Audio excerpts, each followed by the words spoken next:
As we continue our look around the BC Hockey League season previews for 2016-17, we're joined right now by the head coach of the Prince George Spruce Kings. It is Chad Van Diemen. Hey, Chad, thanks so much for taking the time to do this. Yeah, no problem. Thanks for having me. Obviously, know it's a very busy time for all the teams getting things together, but as your team looks to prepare for the 2016-17 season and working with the GM there, Mike Hawes, what sort of holes in your roster were you guys looking to fill when it came to recruiting for this season? Well, we started addressing that, through the season last year. We obviously had a number of trades, and we had some trades at the deadline where, we had players that as futures named, and guys that were targeting and filled some holes on some positions that we felt needed to be addressed. So, adding. The way the trade worked out with West Kelowna to get Brett Maniero from them, obviously having a player in our dressing room now with a Robank Cup ring is a huge asset to our team and a good addition. Connor Russell out of Cowichan, getting a 20-year-old defenseman who's his third year in the league, that's a big addition for us as well. And then in net, I think overall last year, our goaltending, our one goalie that's coming back was 17 last year, and I think he probably played a lot more minutes than and he was probably ready for. But over the long run, I think he'll benefit from that. But adding another veteran guy in the net and at 97 and Stefan Warnick from Powell River was we felt a great addition as well. So.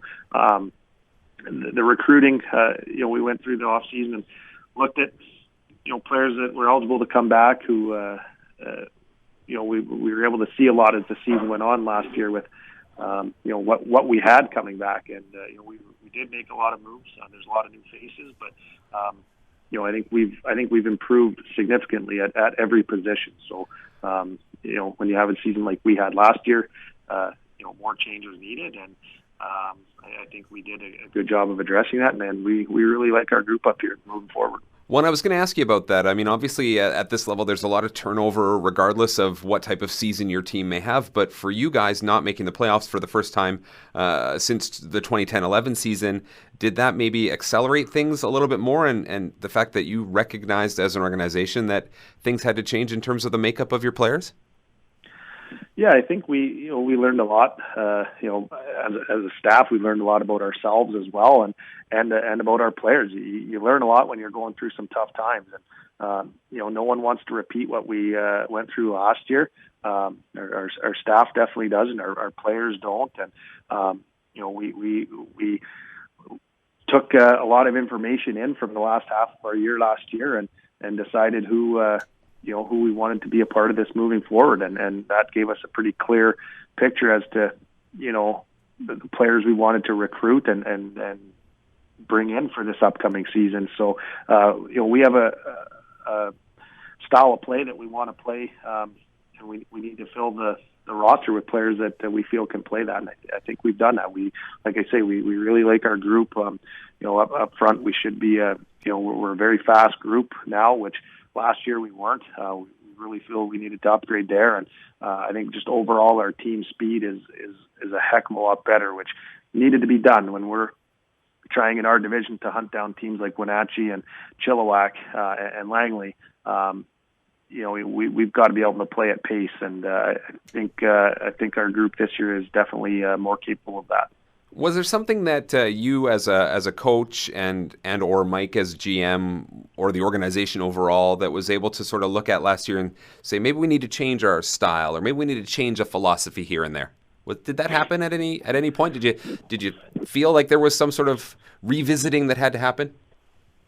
Well, yeah, from the season before, I mean, there was a lot of turnover, a lot of guys that moved on to college and even pro hockey. So it's you always have to work with what you've got, and we're looking at teams ahead of us and elite teams in our league, and you want to be one of those teams. So you got to kind of mimic what they're doing, right? So last year our games against Wenatchee and the top teams in our league,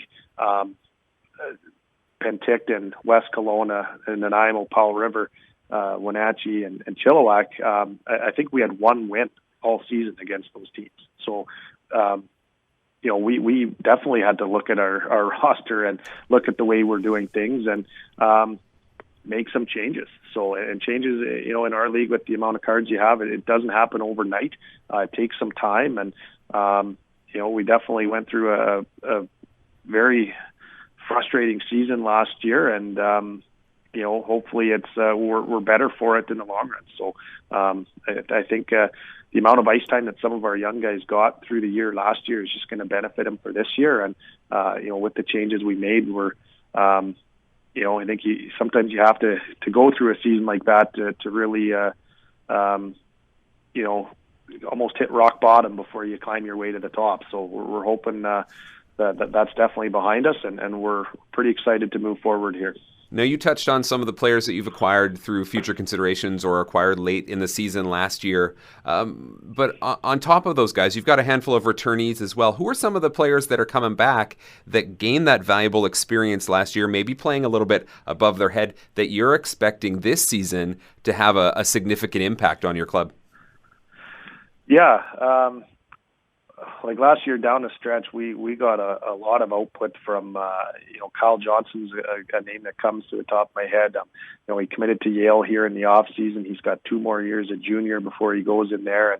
And he's put in a lot of work over the summer and through last season. And I think he's capable of having a really good season.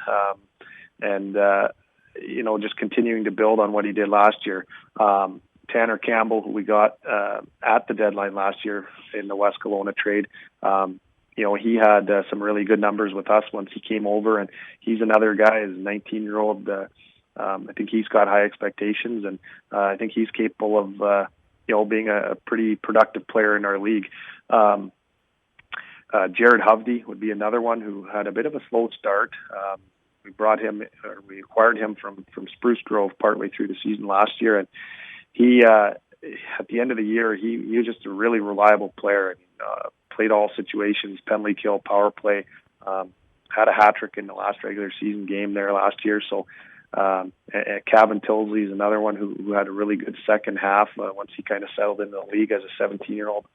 So those are a few up front. And, I think William McCloskey in net, he's another one. He's 98, very good goaltender. We really like him. He's got a ton of upside, and he had a lot of good games last year for us. And, he had a number of games where, he battled that consistency, and that's what, young goaltenders go through. But I think overall he'll be better for that. And I think he's got a really bright future. He's a very talented goalie, works really hard. And, that's kind of the theme for all of those guys. When we looked at the guys who were going to come back, we wanted them to be the hardest working guys, and I think they were on our team last year.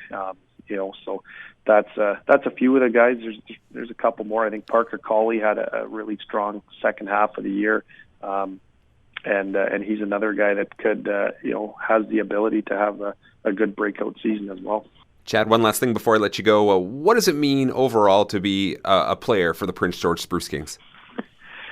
Well, yeah, funny you asked that. We actually reached out in the last couple of days here. We've actually reached out to some alums of the team, and I think we've, last year we definitely lost that identity. So we've reached out to some of our veteran guys and some alums to really try and reestablish that. And the one common theme that I think comes to mind with Prince George is that this is a blue collar town. And we've got fans and a community that really expect that blue collar type of game. And that's changed over the years. It's not necessarily having a bunch of fighters or big, goons maybe on the team, but just that go show up and go to work every day and don't get outworked. So that was the common theme. And we definitely want to bring a bit more of that pride that there's a lot of alums in town that still live here. So, we're definitely going to be reaching out to them and having them, some of them come in and talk to our guys. A couple of them are even billeting now, which is nice. So, it's getting back to that. So we feel that like there's too many games last year where we were outworked, and I think at the heart of it, that's got to be the the key to our success this year is our work ethic and bringing back that blue collar style of game to the rink here. Chad Van Diemen, the head coach of the Prince George Spruce Kings, looking ahead to 2016-17. Chad, thanks so much for doing this, and best of luck this season. Appreciate it. Thank you very much.